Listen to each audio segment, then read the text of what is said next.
I just feel like I've been around the block, ripping up fantasy stock, working around the clock. Look at the view from the top. Researching rookies a lot? No, I just be listening to pods. Yeah, one in particular, I'm just a messenger. Let me just pass on the rock. Browning, brunning, pruning, pronouncing ain't what he's doing. What he's doing is not losing, but infusing you with new things. And there's Dennis the Bennett, yeah. The man is a menace, yeah. Building a dynasty, some of the finest things. Promise you won't regret it. Sly as a fox, cultured in pop. Give him his props. Here is a thought, here is a box, and you cannot compare them at all. So don't even try. Careful with the news, but when you use a take, I take up Tony Fire. I mean Dyer, because anyone else is a huge mistake. Whoa, fantasy round table, fantasy round table, yeah. Fantasy round table. Come take a look at the crown, baby. Hey, fantasy round table, fantasy round table, woo. Fantasy round table. Come take a look at the crown, baby. Go. Hello and welcome to another episode of the Fantasy Football Roundtable Podcast. We are making our way through unit grades, continuing the top 8 rooms for each of us in the NFC top 8 quarterback rooms. There's also been a little bit of player activity and movement regarding wide receivers and one disgraced kicker that we will dive into. But Dennis, how's your week been? You know, today was super duper busy at work. But last night, the old Fighting Jaguars had their last game of the season, and they had a come-from-behind 4-2 victory. And while the big fella hung a 0-for-3 on the offensive side, played real good defense. Our pitcher pitched a complete game. We gave up runs in the first and third inning, and then we scored 1 in the fourth, 2 in the fifth, and 1 in the sixth to win it. And after the fifth inning, our pitcher, his name is Jackson. He's been our best player all year. Jackson came off, and the head coach asked him, said, "Hey, how you feel? You can go back out there?" And he's like, "No, I'm shot." And so our next pitcher was warming up. While we were batting, we went back out. As we got ready to go back out, Jackson walked up to the coach and said, "Coach, I want the ball." And Jackson went out there and got the side out, 1, 2, 3. Pitch a complete game. We did won 5 of our last 6 after an 0-6 start. I wish we wouldn't have had the 2 rainouts this week. I think we could have got back to 500, but I'm proud of the boys. They worked hard. They turned the season around. And now next week, Pony League season starts. On to practice for the next league, That, got 5 rookie drafts going on, so. Only 5? You only have 5? Well, I've got a couple that have ended, but yeah, only 5. Those are, yeah, it does seem like a big wave has finished. Every time a wave finishes, one kicks off. And then we have some drafts where you don't have any picks left, but they're still alive. Yeah, I have, it's been an interesting rookie draft season for me. I've had a couple drafts where I've had multiple first round picks and I've consolidated and moved up even higher. And I feel like pulled in some high-end rookie talent. I've got some other ones where, I had one pick in the first round and the team really it needs to be rebuilt. I've started to trade away my first, second round picks so I can move into 26 and 27. I got a couple of those that it's going to be a rough year, maybe a rough 2 years, but I'm excited about the future as I work on moving veterans and, moving those picks into the next couple years. I know a lot of times in Dynasty, we can get enamored with future draft picks. I think you got to have a plan. You don't just keep endlessly racking up future draft picks at the expense of building teams. But in a couple of these leagues that I'm working on turning it around, I've either been in contention for the last 2 or 3 seasons, and my team's either gotten old or fell apart. I've mortgaged the next couple drafts to win championships. Now it's time to move those old players off, send them to contending teams, acquire draft capital, work on consolidating that draft capital up as high as I can get it, and then have some drafts in a year or two where I'm making 3, 4, 5 top 18 picks. Yeah, I mean, it's good to have a strategy, but you got to remember that you're employing that strategy, so you aren't surprised when people make picks in your slot. Well, that is fair. I love the panic text. You're like, the auto picks me after 3 minutes. And I was like, damn, I thought you traded all your picks in that. So I forgot what league it was. I'm like, oh, wait a minute. And I had it up on the screen and I hadn't been, I had just logged in or something. And it was like, all of a sudden it's like, click. And it's my spot. And I'm like, oh, I forget who the hell it even was. And I'm like, hey, I didn't pick that guy. I was in the middle of talking. Yeah, no, it happens to the best of us. Sometimes you get confused, and stuff just goes sideways. Yeah. All right. Well, speaking of going sideways, George Pickens' relationship with the Steelers has not been good, probably for the last couple of years, but it really went downhill down the stretch and in the playoffs. They still don't have a quarterback, but they did acquire DK Metcalf, which made Pickens, I guess, expendable. They trade him to the Dallas Cowboys for a third-round pick and then some kind of pick in 27, I believe, as well, or a later round pick. The big headline was for the third-round pick. So Pickens will pair with CeeDee Lamb and Dak Prescott. This basically means that the Pittsburgh Steelers saw their leading quarterbacks, their leading rusher, and their leading receiver from 2024 all depart this offseason. They replaced Pickens with Metcalf, but I think we would have both argued they needed probably more receivers in the room. And because right now, I think it's I'll bring up the depth chart. Right now, it's a pretty sad depth bet chart. on Roman Wilson overtaking Van Jefferson. Van Jefferson is gone. Van Jefferson went to Tennessee. So, yeah, even though we make jokes about him not being great, they probably they signed somebody. So they have Robert Woods. Yeah.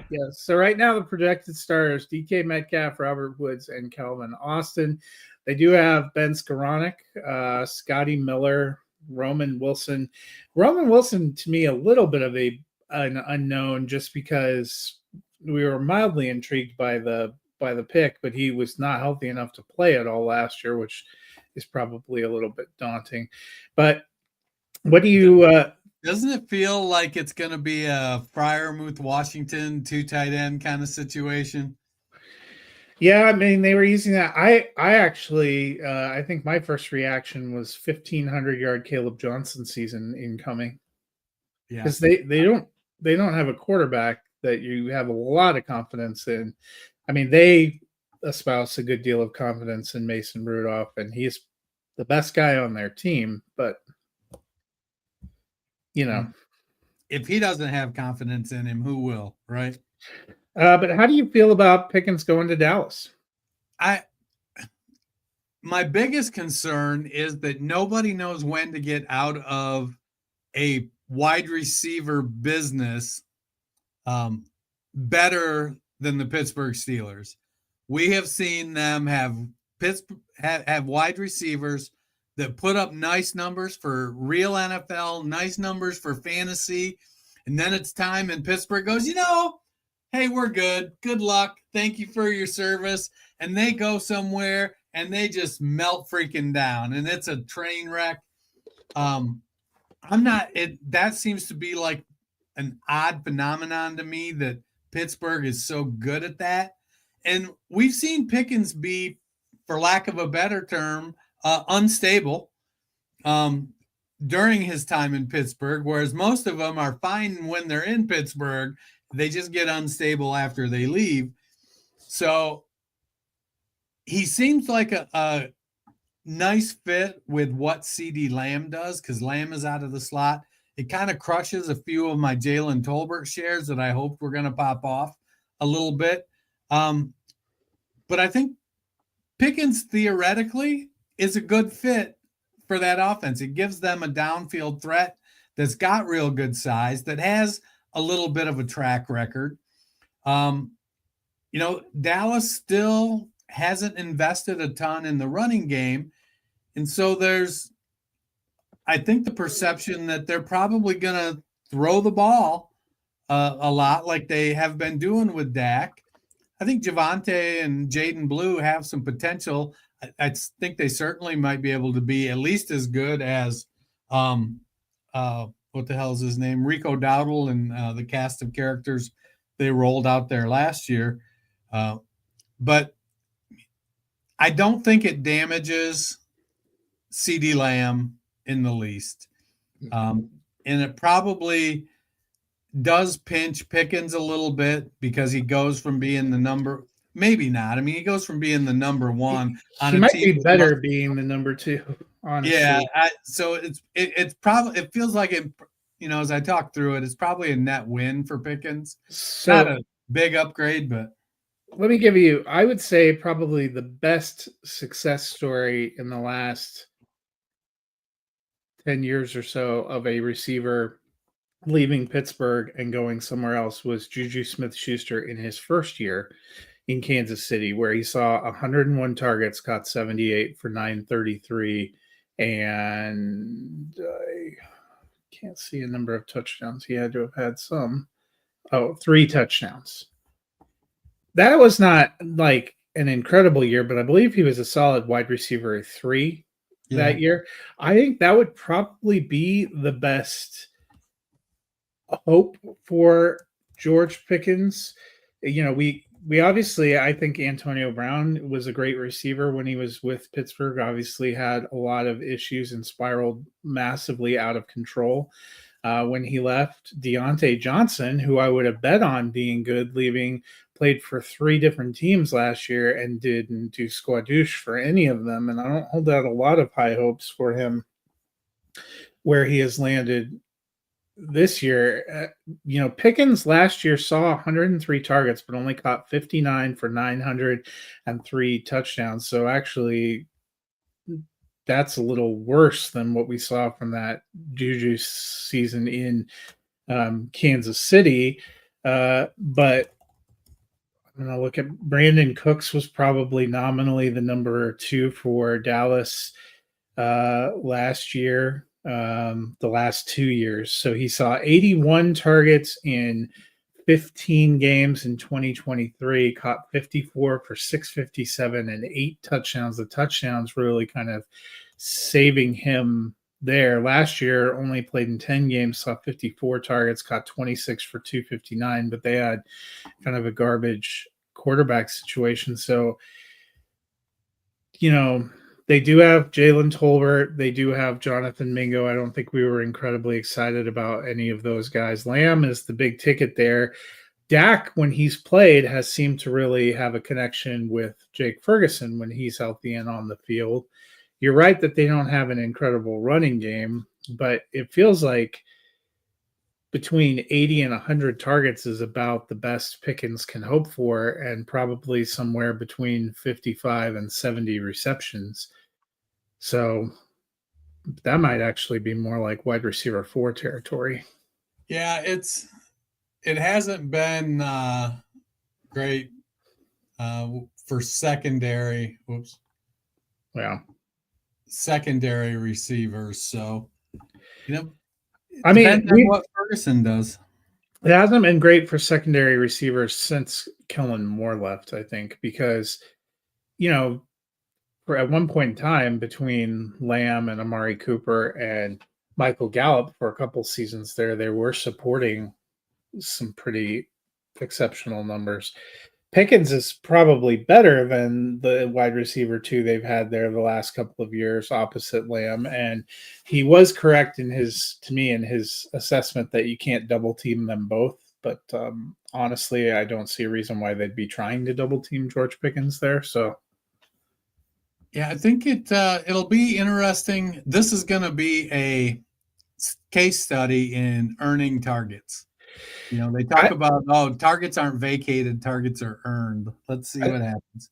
I think the biggest risk to me with George Pickens is the attitude emotional, because he was starting to break down big time at the end of last year in Pittsburgh. Got suspended out of a game because he missed team meeting or something for, I can't remember. It was a weird flaky reason. Missed another game or something like that. And usually when Mike Tomlin's pushing to get rid of you as a receiver after you should have some tremendous upside on the field, it's because they no longer want to have to deal with your personality. And as somebody said, I can't think of much worse place to send a troubled player than Dallas.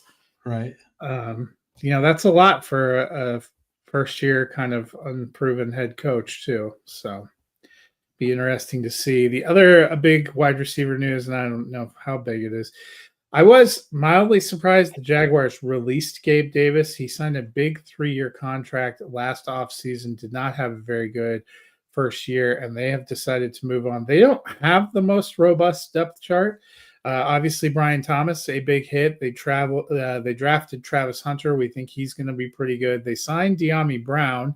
They have Parker Washington. I could have seen, I think it's very telling if they didn't see Gabe Davis as potentially having a role as a third or fourth receiver with that room.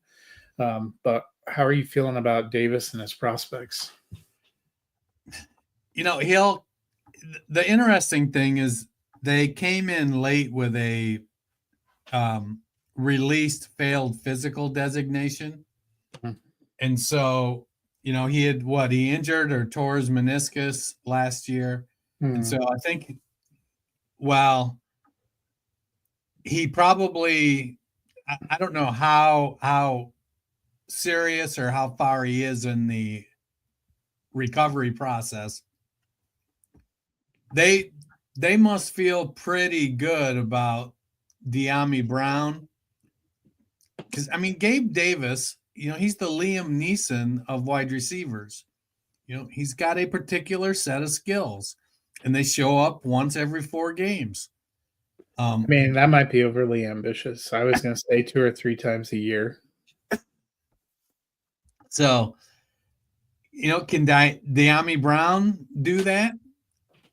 He's flashed a little bit. I liked him coming out. Parker Washington, to me, I don't think I think he's at his ceiling as a wide receiver 4 or 5 special teams guy.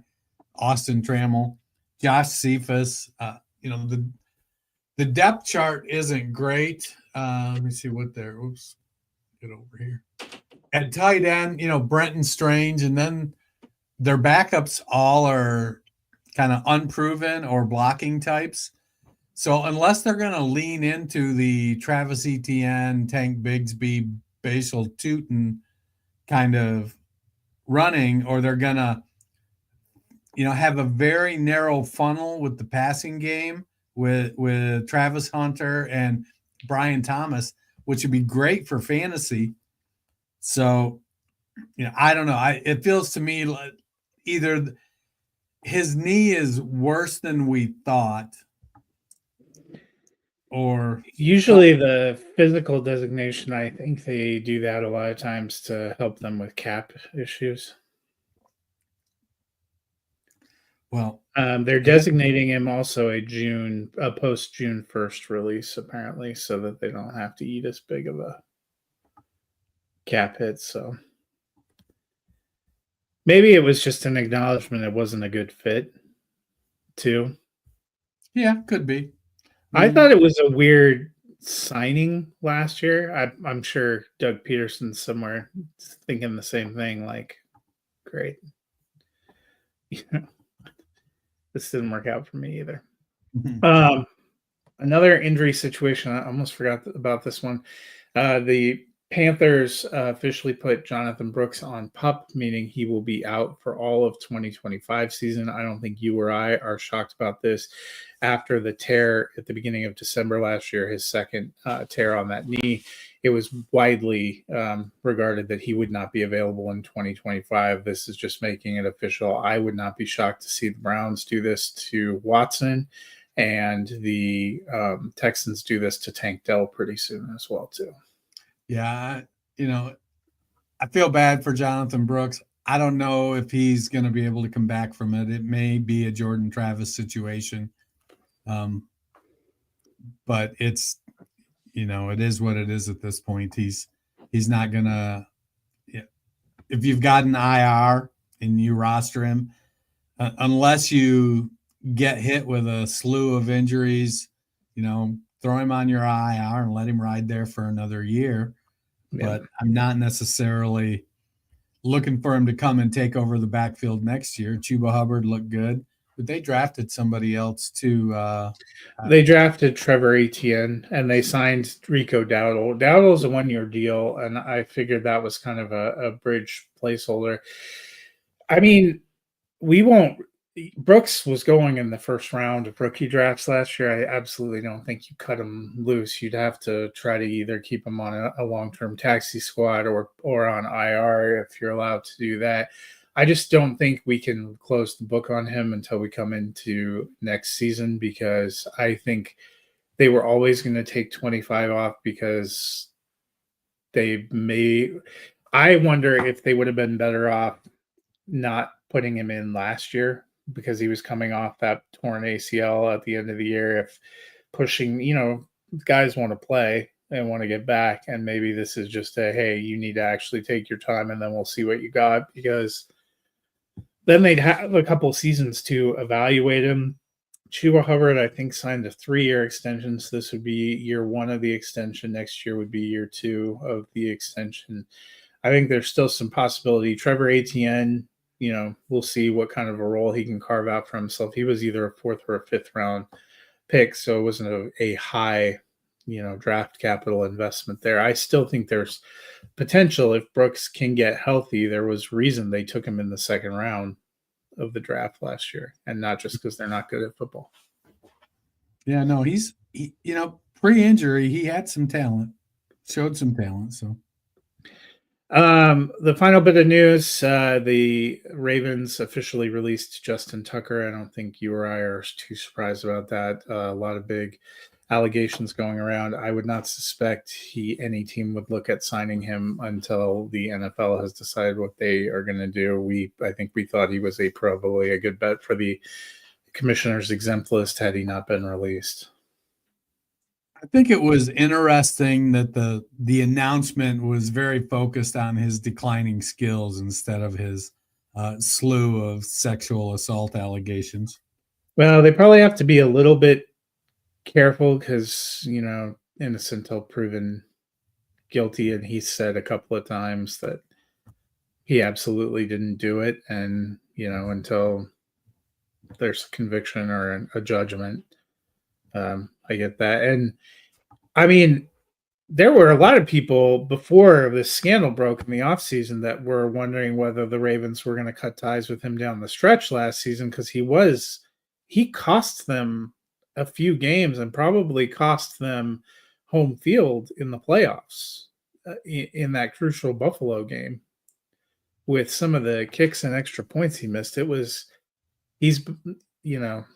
I think the bigger question now is, prior to last season, I think I would have said he's a lock for the Hall of Fame because he's one of the most reliable kickers. I mean, he's one of the few kickers in history that's ever gotten the franchise tag from a team. But it was a bad year on the field, and these kind of scandals, do not help your career outlook. Kinda is an understatement right now. Yeah. Well, we started looking at NFC quarterback rooms last Friday. We are going to do our top 8 this Friday. So, Dennis, why don't you give the team for number 8, and then I will read out their depth chart.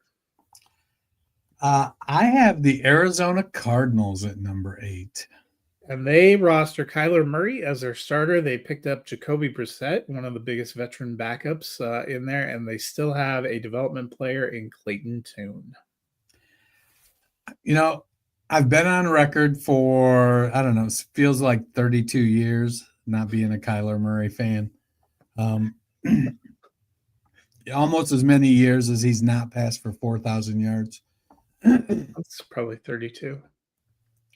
And, you know, it feels a little bit like Arizona's starting to look towards the future. You know, I love Marvin Harrison. I'm a Buckeye. You know, they have some weapons.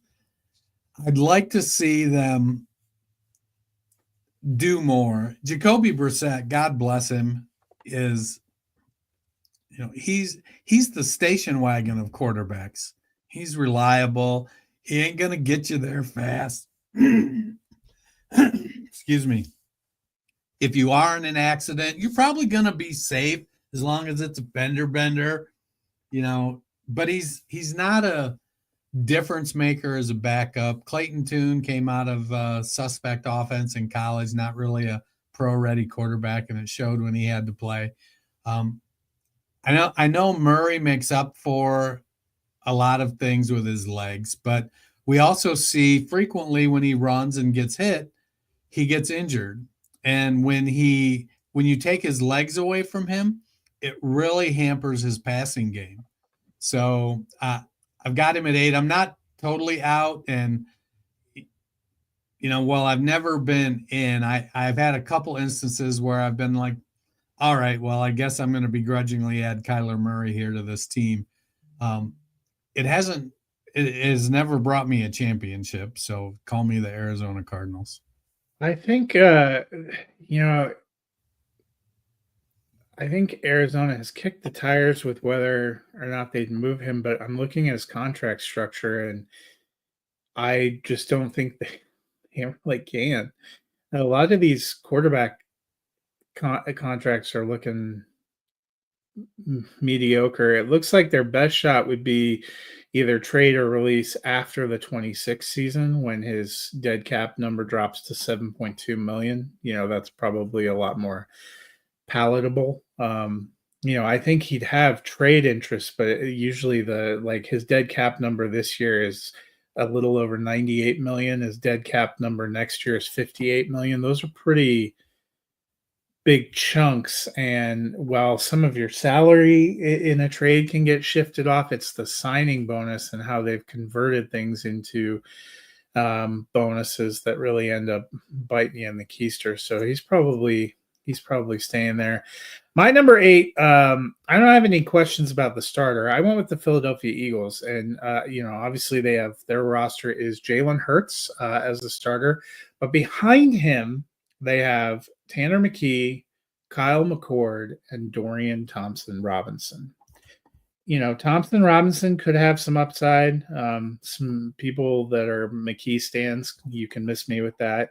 I actually liked the Kyle McCord pick. You know, I thought he was an interesting sleeper, but the Eagles are probably the last of the NFC teams where they have an incredible top tier starter, but if something happened to them, there'd be problems. They're probably in a worse situation than they've been in recent years because they traded Pickett for Dorian Thompson-Robinson. We've seen him start. I know Cleveland wasn't very good, but he looked out of his depth. Tanner McKee, I guess, is more of a kind of a question. I think we saw him a little bit at the end of last year. That didn't super impress me. Kyle McCord could have some upside, could not. You know, that's a big question. I like Jalen Hurts enough that I respected them enough to have them in the top of this kind of group. You know, this was the same questions I brought up about Dallas and Detroit and Tampa Bay, where I like starting quarterbacks, but their room as a whole leaves me a little cold. My number 7 is the Green Bay Packers.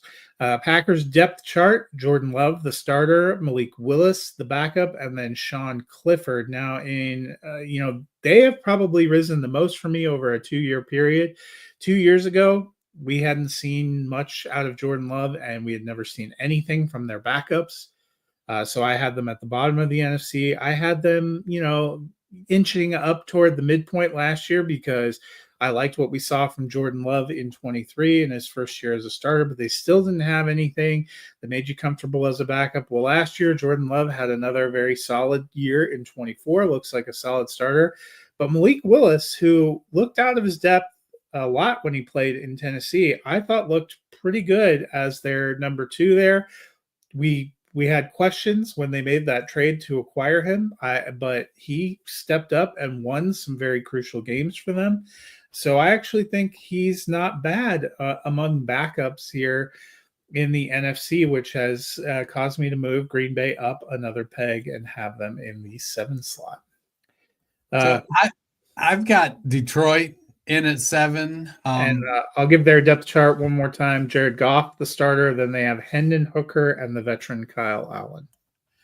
And, I think Goff is entrenched in that offense right now. And while I know Ben Johnson has left, and that might give us a little bit of reason for pause, I do think Hendon Hooker has a lot of potential. He was playing really, really well when he got injured at Tennessee. And I know they went and got Teddy Bridgewater last year. It seems like a puzzling move to have done, but I don't know that necessarily tells me that they are out on Hooker.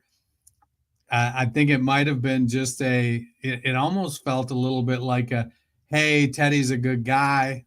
Let's add some veteran depth behind Jared if we need him, and let him have some opportunities. Teddy's universally liked, I think, throughout the league.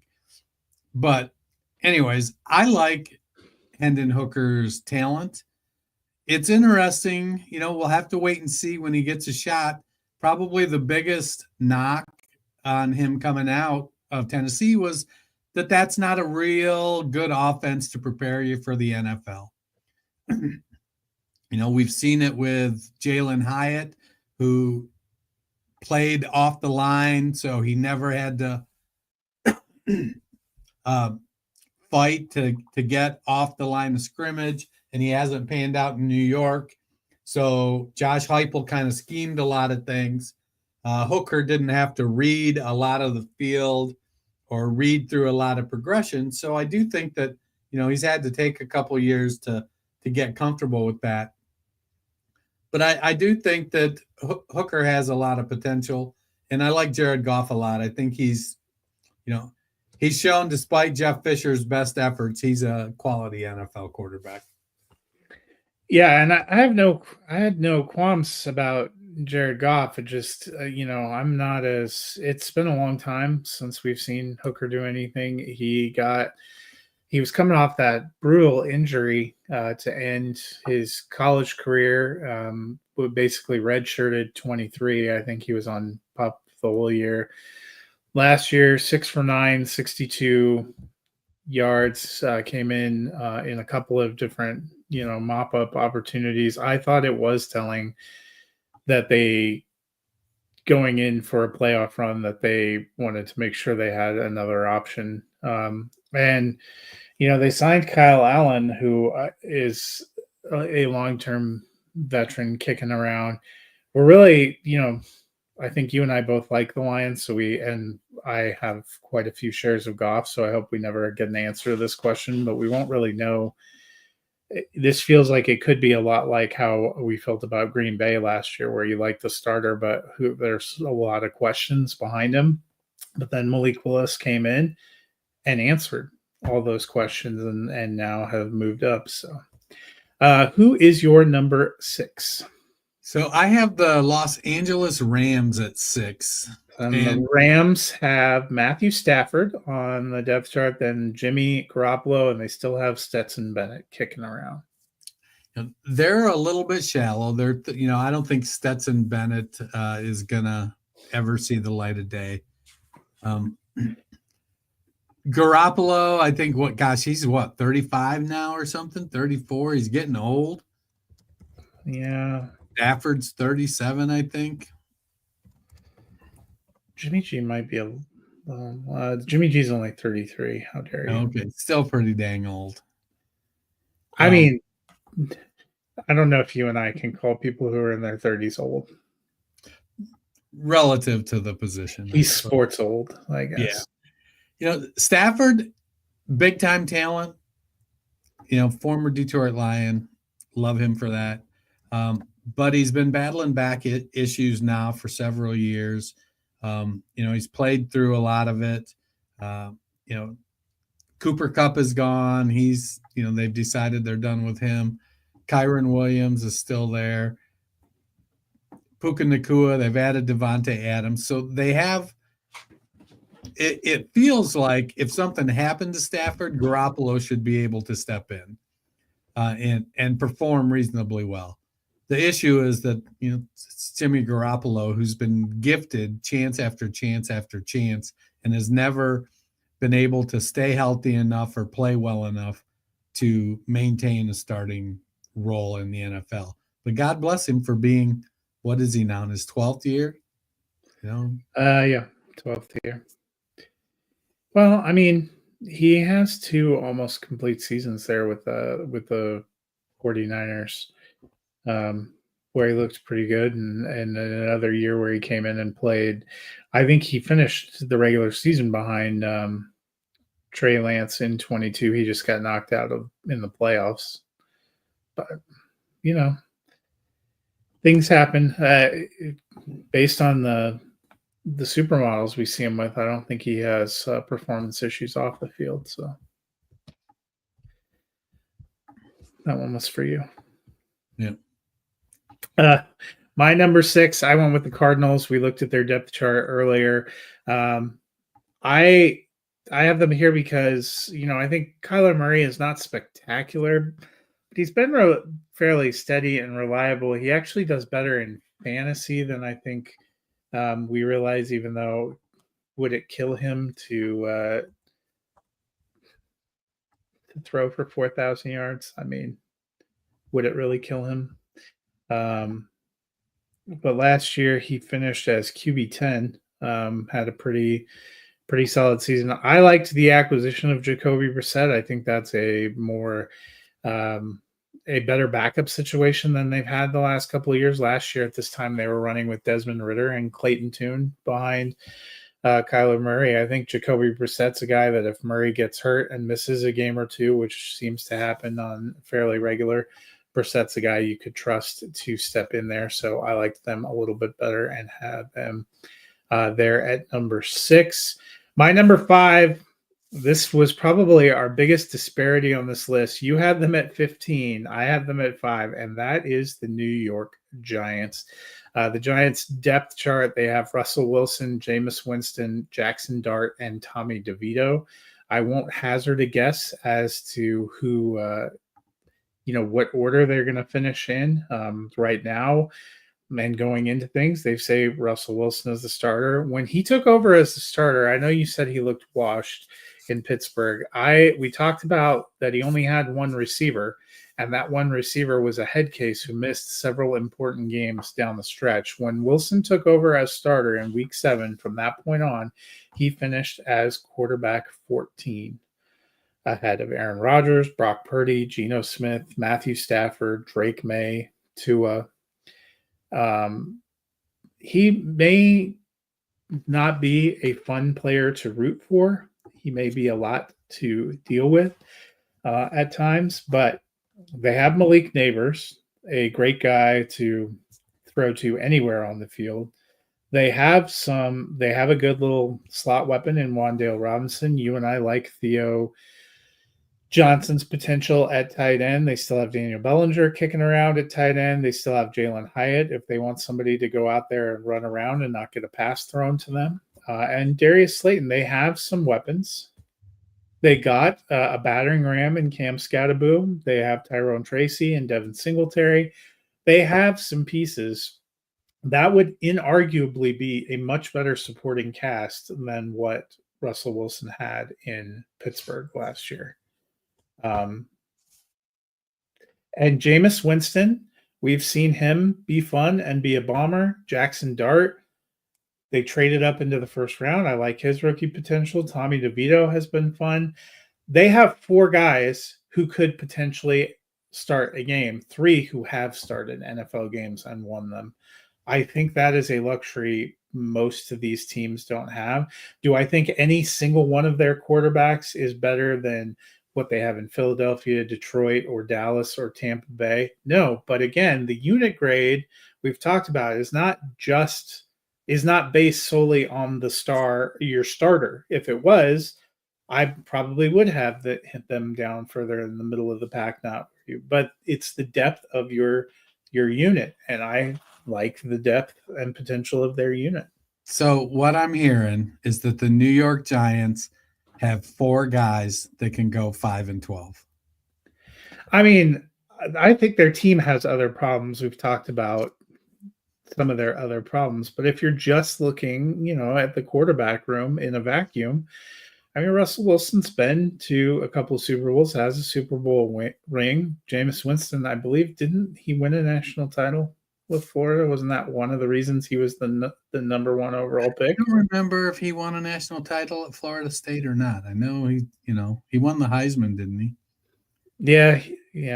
And then, I think Dart's an interesting prospect. Tommy DeVito has been interesting to see when he goes out there. I don't know if all 4 of them will carry through, but even if I was just looking at the 3 we're pretty sure are going to make it, I think that is a better room than most of these teams can boast. Like, if something happened to Russell Wilson, the Giants would not be screwed. They have 2 or 3 other options.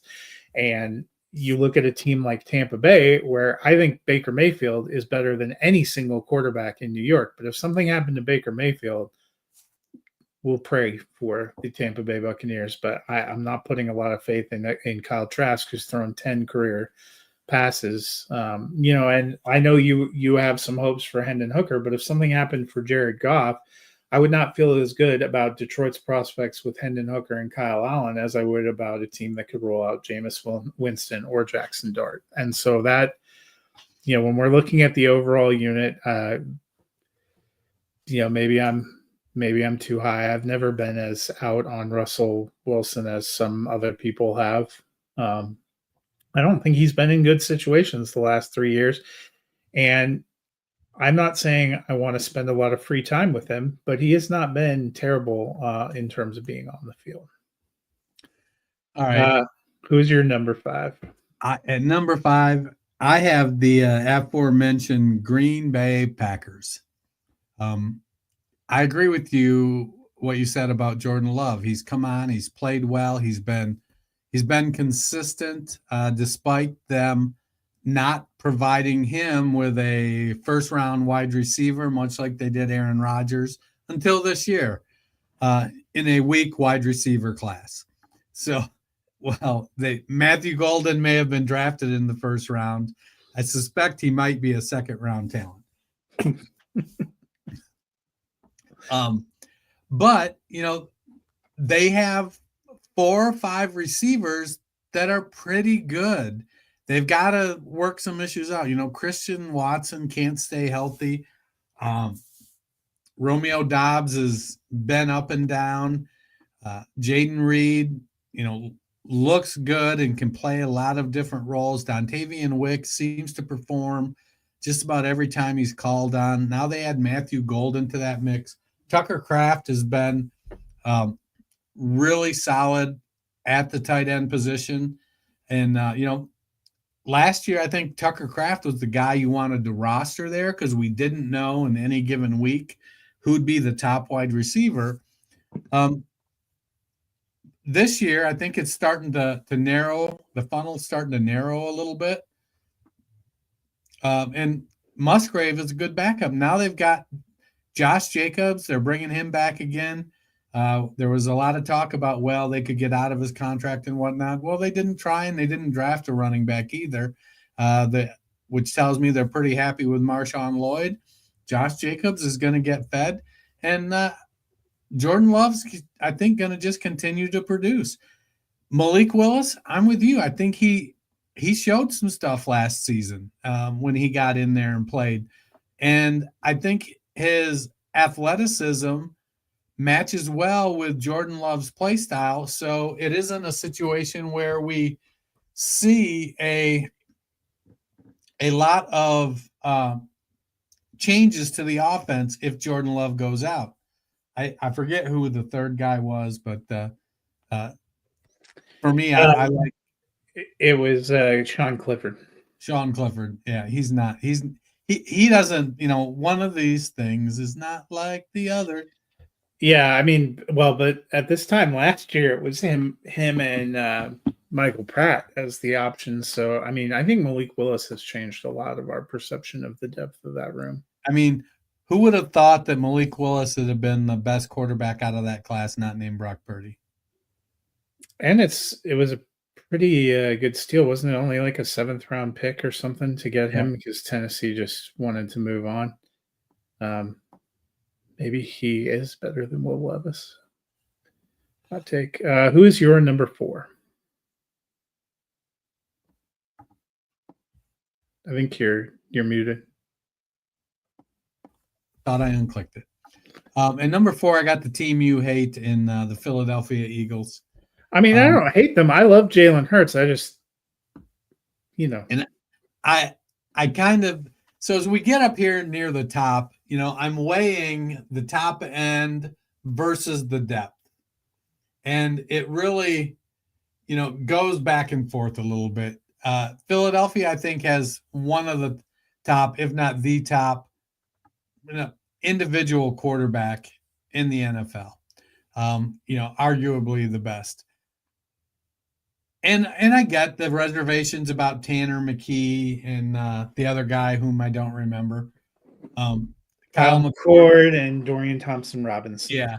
So DTR's skill set, aside from the ability to squat 1,000 pounds, probably most mimics Jalen Hurts. McKee, though, has shown the ability to throw the ball the few opportunities that he's gotten. Kyle McCord is much like Tanner McKee. He can make all the throws. He's not mobile, and he needs a clean pocket. But given those things, I think McCord has some potential. We'll see how he develops. I think he's probably destined to be a backup quarterback. But I like the top end there with Jalen Hurts. And I think, at some point, you have to look at sort of what the front office does.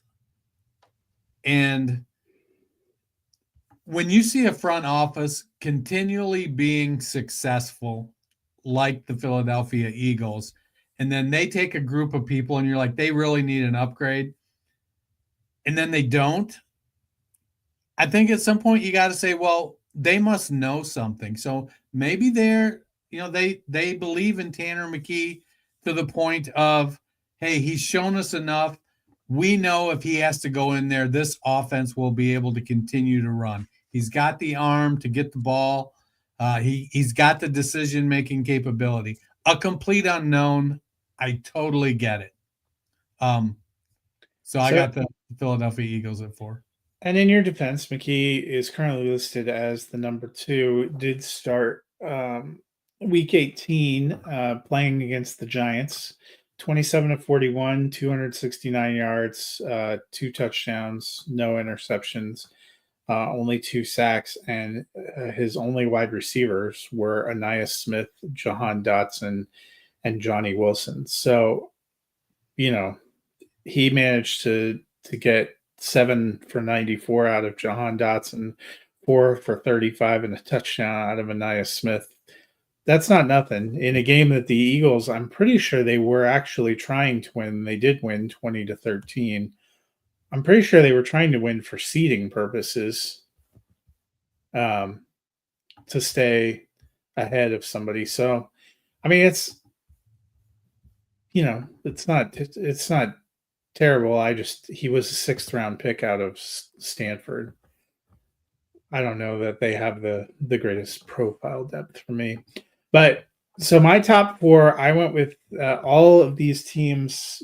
Basically from six on, for me, ended up being up here because they have a battery of at least two quarterbacks who I'd be okay, who I think they'd be okay with starting. The low end of that was Arizona with Brissett. New York has a lot of options. That's why I had them at 5-4. I have Carolina. I know you were a little bit lower, but I liked what we saw from Bryce Young. He really started to come on. He was quarterback. Let's see.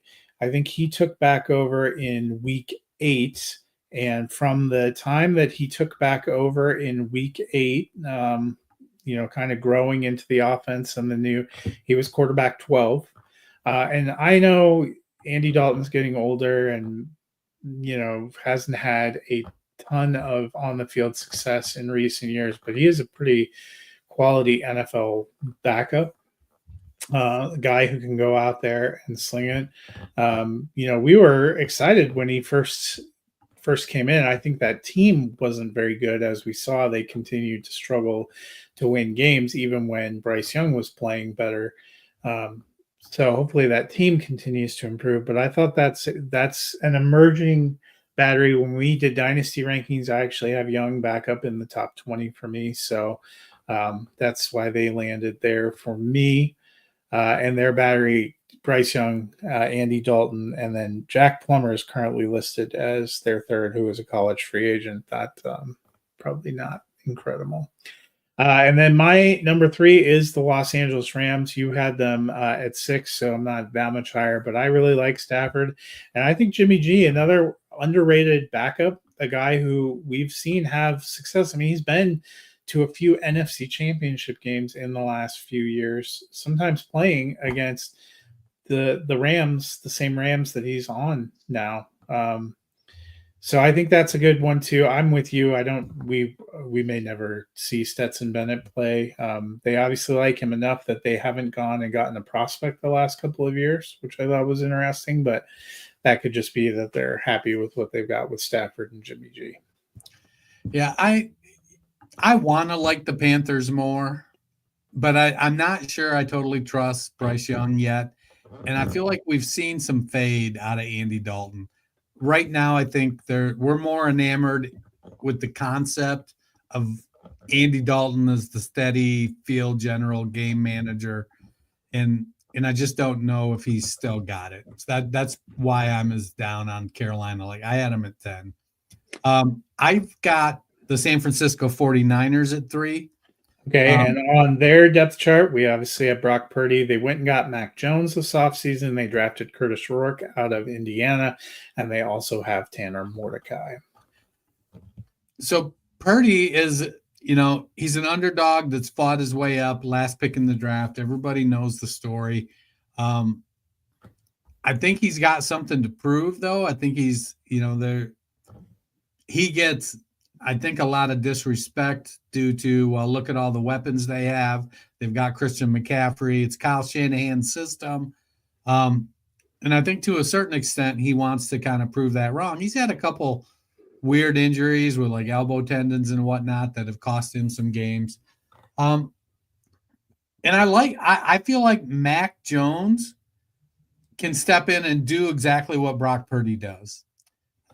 I think Jones got a little hyped up coming into the league. There was a lot of talk, San Francisco's trading up to get Mac Jones, and then they took Trey Lance, and then Mac ends up in New England. And I think he was pushed to start a little bit early, and he played okay, and then he didn't play okay. And, he probably would have been better served to ride the pine a year, maybe 2, who knows.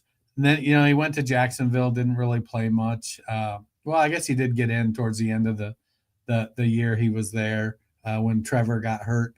I feel like Mac is a good fit for the Shanahan offense. And so I'm just higher on their production ability without having to be elite talents. And I do like Mac Jones. I did like the signing. I thought he looked pretty good at times last year. I don't think it's a bad room. I had them more middle of the pack, I guess. For me, as a battery, they weren't as high up for me. At the top of the list, you and I have the same two teams, and we have them in the same order. So let's take number 2 first, which is the Atlanta Falcons. Their depth chart currently: Michael Penix Jr., Kirk Cousins, and Easton Stick. I always thought Easton Stick would produce more. He seemed like he was going to be a solid NFL quarterback. They seemed happy with him as the number 2 for a while for the Chargers, but now they've kind of turned that room over with a certain style of player, which we'll talk about when we talk about the AFC. Yeah. Where did that? Looks like the list cleared. What? I still see. You have the Falcons at number 2. Right. Oh, we're still on the NFC. My bad. I slid over. I keep thinking AFC. Now, I like Penix a lot. I think he's got – I'm interested to see him kind of come in and go mad bomber on the NFL. Little Daryl LaMonica, chuck the ball downfield. That's what he was good at in college, good arm strength. And he's got, Drake London and Darnell Mooney. They've got Bijan Robinson. Maybe we'll even see something from Kyle Pitts this year. Who the heck knows? And there's still, I got to believe there's still some belief that Kirk Cousins can play. I think, he's another year removed from that Achilles injury. It feels like there's still a chance he gets moved before the season starts. But I think he's probably the best second stringer in the NFC, at least, maybe in the league. And so that being said, I think if Penix went down, I think Cousins would step right back in and still make this team playoff competitive. Yeah, I mean, Cousins, if we're just evaluating pure backup quarterbacks, is the best backup quarterback in the NFC. Probably because, if he was a starter, we'd have him in top half of the draw. Michael Penix took over the last 3 games last year, finished as quarterback 17, had a little bit of a slow start in his first game, but picked up and improved his numbers and his scoring in each of the games, going up to that point. I think we like his potential a lot. They were still competing for a playoff spot. He finished not too bad. Kirk Cousins looked like he was still slow recovering from that injury situation, trying to learn a new offense and a new team, had more turnovers than we've typically seen. He was still, in the 15 weeks that he was their starter, was quarterback 20, which is not terrible for a guy who looked like he was having some career low struggles. He'll be a year further removed from that, a little bit healthier. So I like their overall battery there. But our number 1 team, our both of us had them ranked number 1 here, quarterback rooms in the NFC, is the Washington Commanders. They have Jaden Daniels as the starter, Marcus Mariota, who's a very capable backup that they had last year. They have added Josh Johnson, a kind of capable journeyman, and I know you still have some hopes for Sam Hartman, who is still kicking around in their quarterback room. But I think if you took their top 3, that's a lot of production and experience. Jaden Daniels obviously was the offensive rookie of the year last year, took the team all the way to the NFC Championship game. Pretty hard to argue with what we saw from him. Mariota, a lot of experience, looked pretty good when he was called upon last year. Josh Johnson, tons of experience as well, has stepped into many different teams and many different systems and been a good bridge. And having a guy like that as your number 3 is a pretty big luxury in today's NFL when we've been talking about some of these quarterback rooms. So that, to me, was easily enough for me to bump them up to number 1. Yeah, I agree with what you said there. Jaden Daniels is an elite talent. And, you know, what, Mariota's 31 now or something, 32. He's been around a long time. He's got a particular play style. He's a runner. I think when he first came into the league, he had a ton of potential, and he injured that shoulder, and it's never really been right since. He wasn't known for, you know, an extremely high completion percentage. Before that, I think some of the arm strength has been sapped because of that injury and age. I think he's still a functional thrower for the NFL, but he can do a lot of the things Jaden Daniels does outside the pocket, running the ball. And they've got some players with Terry McLaurin and Deebo Samuel, Zach Ertz. Their running game is weird. You know, we all kind of felt like they were going to go. There was a lot of talk they were going to go get an early running back, and they ended up waiting until the 7th round and taking Ja'Cory Krosky-Merritt. Yeah. But I think they're just going to punt running back for one more year because they still have Brian Robinson and Austin Eckler, and then they'll figure it out. Yep. You know, it's zero RB drafters going to get them some Jeremy McNichols. But yeah, Jaden Daniels is is an elite quarterback, and you know they're steady if not spectacular behind him. And Mariota threw 44 passes last year, was 34 of 44 for 364 yards, 4 touchdowns, no interceptions when he was called upon to come in. He's been, since he kind of transitioned to that relief phase of his career starting around 2020 when he went to Las Vegas, he has been pretty steady coming in and putting up some decent numbers. And you know, Josh Johnson would probably be an improvement as the number 2 in a lot of these quarterback rooms. So to have him come on as number 3, I thought was pretty good. But that'll do it for NFC quarterback rooms. We're going to be back on Monday, beginning our journey through the AFC. And let me tell you, the first 3 we're going to be looking at in the bottom half of the AFC draw are all projects. You and I have them all in the same order. So probably speaks a little bit to the projects. That'll be a little bit of a fun discussion. I noticed we have a little more uniformity in the AFC rooms. It's going to be interesting to see how some of these NFC rooms, I think, shake out when we go through. Well, we'll see. I still gotta finish my rankings. It might shake up a little bit. Well, that'll be something to look forward to. But long weekend ahead. If people are looking for a way to pass the time, what can they do? Go to your favorite podcast platform, hit that search bar, type in the Fantasy Football Roundtable podcast. Give us a subscribe, give us a like, leave us a rating and review. And maybe by the time we're back on Monday, we will have finished the 4-round rookie draft for our Dynasty League that kicked off a week and a half ago. I got to believe these last 2 picks will at least time out by Monday. I'm going to turn the clock off for that person sitting at 412. They can take as long as they want. No, that'll do it for us today. We will be back on Monday. We'll probably maybe catch up on our rookie draft there, look at some of the picks and see what we're seeing as we check in, get into a little bit of a slower news time. The NFL schedule release is next Wednesday. So when we're back next Friday, we'll talk about some of our highlights out of that schedule release. So a lot of fun things still to come as we talk about AFC quarterback rooms. Until then, you guys have a wonderful weekend.